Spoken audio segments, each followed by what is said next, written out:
विषय संस्कृतम, प्रकरण व्याकरणम, उपप्रकरणम संधि, अनुक्रमा 3156।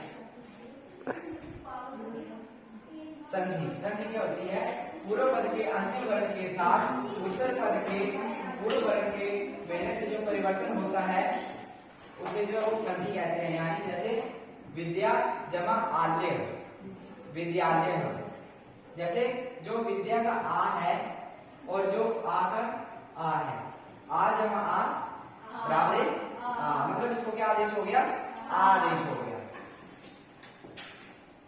उसके बाद आते हैं हमारे पास संधि के भेद। जैसे सबसे पहला भेद है हमारे पास आज संधि। आज को हम क्या कहते हैं? स्वर संधि भी कहते हैं। उसके बाद है दूसरा भेद हर संधि, जिसको हम व्यंजक संधि भी कहते हैं। और इसलिए हमारे पास विसर्ग संधि।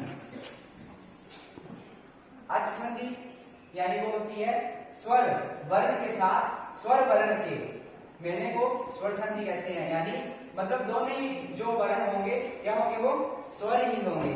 ठीक है। जैसे उसके बाद हमारे पास आज स्वर संधि के भेद कौन कौन से हैं?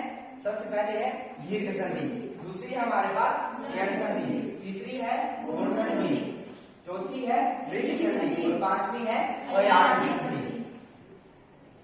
दीर्घ संधि, दीर्घ संधि क्या होती है? इसका जो सूत्र है वो है अकह स्वर्ण दीर्घ। यानी यदि अ ई उ री ह्रस्व अथवा दीर्घ वर्गों के सामने अ ई उ री ह्रस्व, मतलब इनको बोलने में क्या लगे?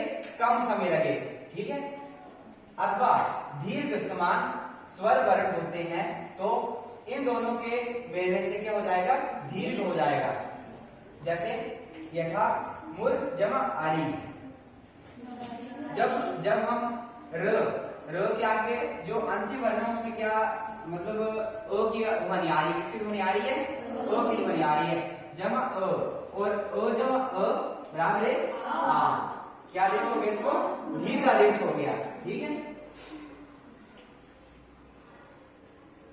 जैसे इसके अंदर और भी उदाहरण है। जैसे अ जमा अ क्या बन गया? आ।